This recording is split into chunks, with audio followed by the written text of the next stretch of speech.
Solid kapuso pa rin si Carla Abellana after 15 years matapos muling pumirma ng kontrata sa GMA Network. At sa gitna ng sunod-sunod niyang mga proyekto, handa ba si Carla sakaling magkita silang muli ng ex-husband na si Tom Rodriguez na kamakailan lang ay nagbalik bansa na? Sinagot niya sa chika ni Nelson Canlas. Halos 2 taon matapos lumipad pa Amerika, kasunod ng paghihiwalay nila ng asawang si Carla Abellana, balik bansa na si Tom Rodriguez. Sa isang IG post ng manager ni Tom na si Popoy Caritativo, ibinahagi niya ang isang larawan ni Tom na inulan ng welcome back comments mula sa mga kasama sa industriya at fans. Kaya sa contract signing ni Carla bilang certified kapuso pa rin, matapos ang 15 taon, tinanong namin siya tungkol sa pagbabalik ni Tom sa bansa. But how do you feel that, I didn't even know. Oo, ngayon ko lang nalaman. Okay, parang I don't feel, intimidated, scared, nervous. Wala namang ganun. Of course, artista siya, may obligation siya. He's a kapuso.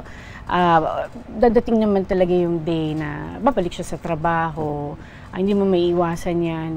I've thought about it many times. Expected naman yan. Nobody just knew when, di ba?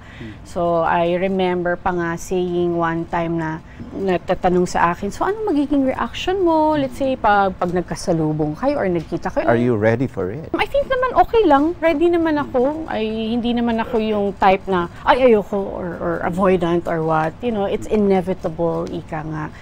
Sa ngayon, busy si Carla sa sunod-sunod na projects na nakalinya sa kanya. Habang ginagawa ang afternoon prime series na The Stolen Life, pinaghahandaan niya na rin ang isa pang serye with Bea Alonzo na Widow's War. At ang good news sa fans, ayon kay SVP for Entertainment Group Lilibet Razonable, marami pa tayong gagawing mga projects with Carla. Nakita naman natin na napakahusay niyang artist. So, nararapat lang na ipagpatuloy natin yung mga magagandang dramas na with Carla. Naselyuhan yan sa contract signing ni Carla kanina sa pangunguna ni GMA Chairman Attorney Felipe Gozon, President and CEO Gilberto Duwabit Jr., EVP and CFO Felipe Yalong.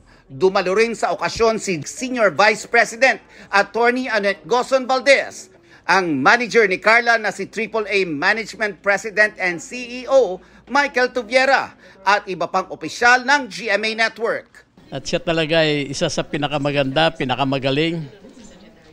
At ang lahi talaga ni Carla nasa showbiz . Kaya't sinabi ko na malayo pa ang mararating niya.